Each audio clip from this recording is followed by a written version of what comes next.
Hey guys, welcome back to Annie's Podcast Hour. Now, it's been a while since I've done one of these. My recent ones were on July 2nd, 2023. Now, July, August, September, October, 3 months. It's been like this for 3 months. Now, I'm just gonna do this one in a second. Now, how would the Great Society fare if the U.S. didn't involve itself in the Vietnam War? Thanks to Reddit and r/alternate history and r/imaginary elections, gave me a lot of material to work with. Now, for those who don't know, the Great Society was like infrastructure, like National Endowment of the Arts, the Department of Education, public broadcasting, high-speed transportation. You get the point. High-speed transportation, for example, which was the Bud Metro liner service, public broadcasting, the public broadcasting service. It was like publicly funded by the government via government grants, and privately funded too through donations. And now, well, one second here. The Great Society.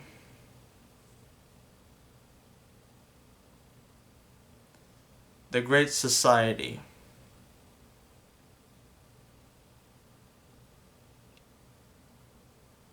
Yet, Great Society.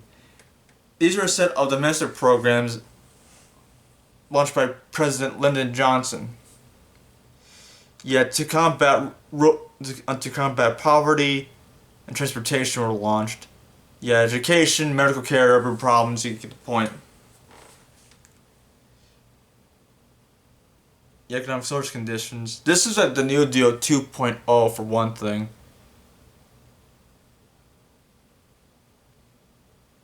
Yeah, major policy areas. Yeah, civil rights was one of the Great Society points. The Civil Rights Act of 1964, the Voting Rights Act of 1965, the war on poverty. Yeah, here's programs. The Peace Corps, Volunteer Services to America, the Food Stamp Act, and the Head Start. Well, not the Head Start for schools by George W. Bush. Even Social Security. Established Head Start. Launched 1965. Yeah, I thought it was like No Child Left Behind. I was thinking of that. Yeah, healthcare, Medicaid, welfare. Yeah, for those who were born during the 60s, like my dad was. Oh, and my dad was born in 62. He grew up during the mid to late 60s. So he grew up during the Great Society. Now, what if the Great Society, well, if it fared better without the U.S. involvement in Vietnam? So here we go. Well, it depends. If North and South Vietnam still end up at war, North Vietnam still annexes South Vietnam, then we see the massive division, perhaps unrest in the country, but in reverse. The mentality of, why didn't you, when we do something, in the domino theory picking up steam? Yeah, the domino theory, like countries fall into communism, like China did, North Korea. Well, thank God that didn't. Well, thank God the entirety of Korea didn't fall. Happening amongst politicians and the political elite might have something vaguely like a continuation of the culture of the 50s in some regards, but the kind of culture of some sort, like the Students for a Democratic Society. Sounds great on paper, but it was like left wing almost.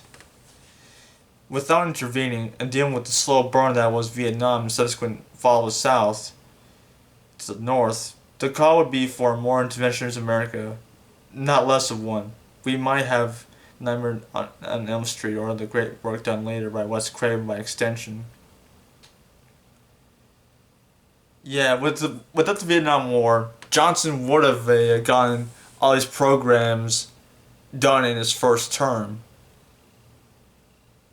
He was vice president before Kennedy got shot, and then he served Kennedy's his term, and then got reelected. The point is, either the point is, it would have no effect. South Vietnam will still fall without us intervening. So pick your poison. If we invaded, costing more money for equipment, supplies, and tools, and political advice no less too. Still unrest, probably more generally right-wing population in the U.S. I thought with domino theory holding true and arguably one of the fathers of modern horror, creator of two most famous horror franchises.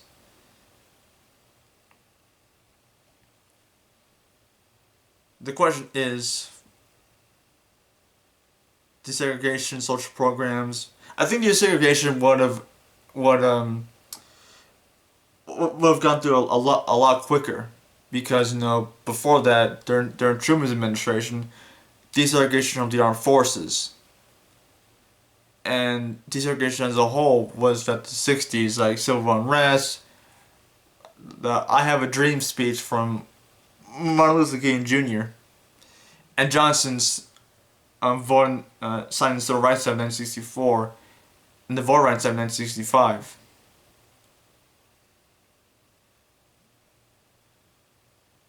Yeah, I'm pretty sure all the funding for like education, public broadcasting, Medicare, Medicaid, you name it, more funding. I'm sure with PBS, more funding to them. And a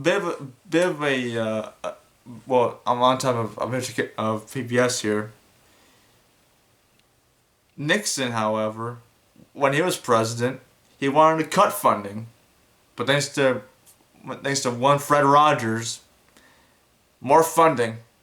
So thank you, Mr. Rogers. Sorry, I wanted to say that. Yeah, I got my wish right there too.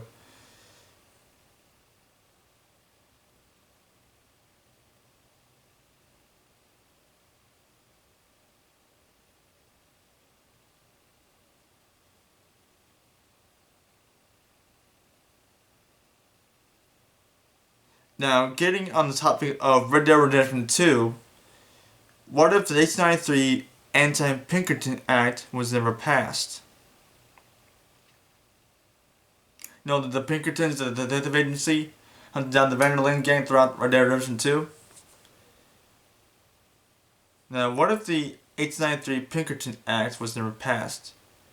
The Anti-Pinkerton Act was contained within 5 USC 3108 and purports to specifically restrict the government of the U.S.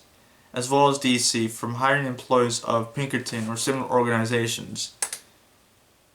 Do you think the federal government would have made heavy use of private companies on the cocaine wars of the 80s to the point of granting them law enforcement powers?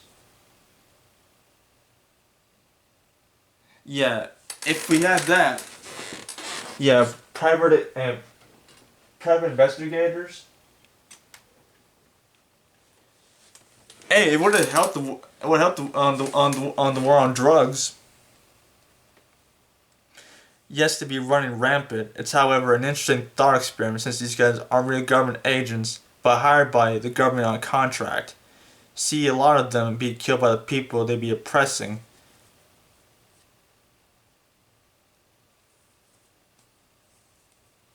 Yeah, Dutch would have. Oh, here we go. Dutch would need more money, and the Van Lin gang would be destroyed earlier. The Van Lin gang would have been arrested, of course. Yeah, that's a nod to Red Dead Redemption 2, by the way. So thanks to a fancy part underscore 2 and terrible underscore apricot 7110 on Reddit. So thanks, you two. So that was a Red Dead Redemption 2 reference right there. Yeah, the Pinkertons. I think they're still in use today, aren't they? Who knows? Yeah, that was yeah, two alternative scenarios. I got like a butt ton more of them. Yeah, I said a lot of them, you know.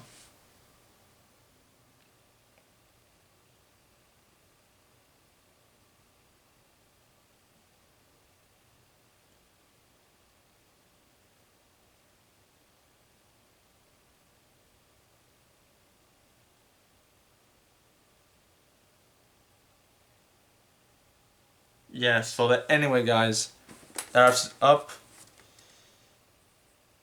So that was what if the Great Society fared better without Vietnam, and one of the Pinkerton Anti-Pinkerton Act never passed. So there, you guys, go. Stay tuned for more in this podcast hour. Bye, guys.